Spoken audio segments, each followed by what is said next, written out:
Amis fermiers, amis fermières, bonjour, bienvenue à la ferme, bienvenue sur Cocotte TV. Aujourd'hui, je vous présente le H90 de Corsair. Alors, pour information, nous terminerons le tour d'horizon des IO, donc les kits de water cooling tout compris, tout complet, sur lequel il n'y a pas d'entretien, par une série Corsair, puisque nous avons eu le H90, le H110, ainsi que le H80i. Donc, pour le coup, ici, on passe au 140 mm, c'est écrit ici, et nous allons ouvrir la boîte de façon à voir ce qui se trame à l'intérieur. Je pousse la boîte un petit peu plus loin, je la reprendrai tout à l'heure éventuellement. Est tombé le traditionnel dépliant concernant les notices, les clauses de garantie, pardon, le guide de montage, ainsi qu'un ventilateur. Alors sur le coup, il n'y en aura qu'un seul. Il est question donc d'un 140 mm, puisque le H90 et le H110 visent le 140 mm. Maintenant, on agrandit de façon peut-être à obtenir un peu plus de silence, parce que c'est pas forcément la qualité des IO. Alors, un ventilateur tout simple, un cadre noir, pale noire, badgé Corsair, avec des fils gainés de caoutchouc et qui se termine en PWM. Donc je pousse. Nous avons un sachet dans lequel nous allons trouver les backplates.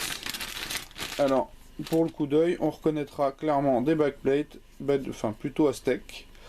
Hein, donc, encore une fois, on se retrouve sur le système Aztec. Alors ça, c'est la petite rondelle qui a tout modifié, qui a permis que le montage soit bien moins difficile. Mais on retrouve ces systèmes de rondelles crantées.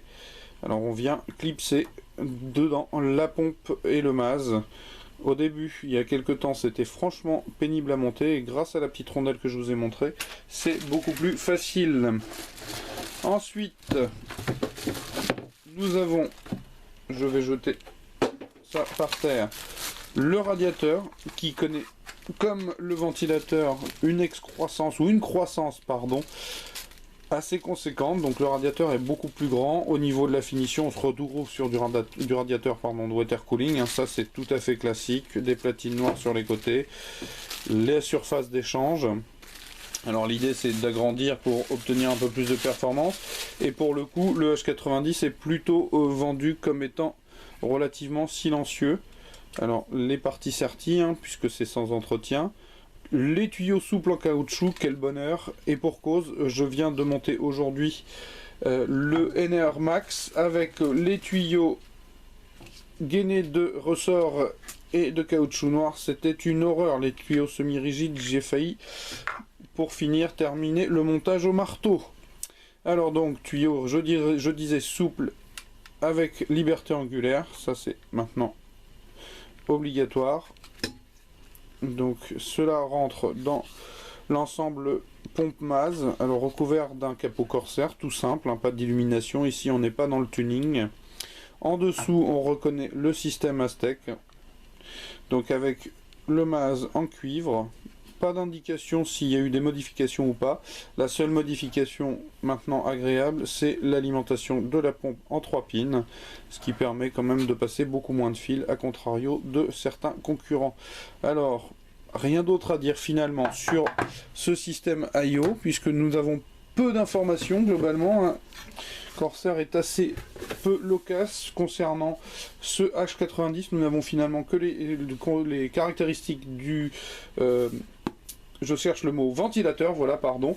Alors donc un 140 par 140, on s'en doutait, relativement fin, 25 mm, qui tournera à autour de 1500 tours minute, avec un CFM de 94, et surtout un niveau sonore de 35 dB, quand certains annoncent 40 sur les 120.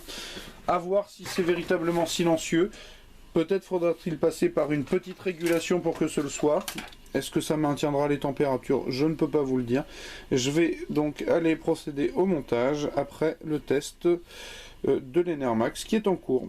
Donc voilà, c'était le H90 sur cocotland.com et je vous invite à venir lire le test écrit très prochainement. Allez, au revoir, à bientôt.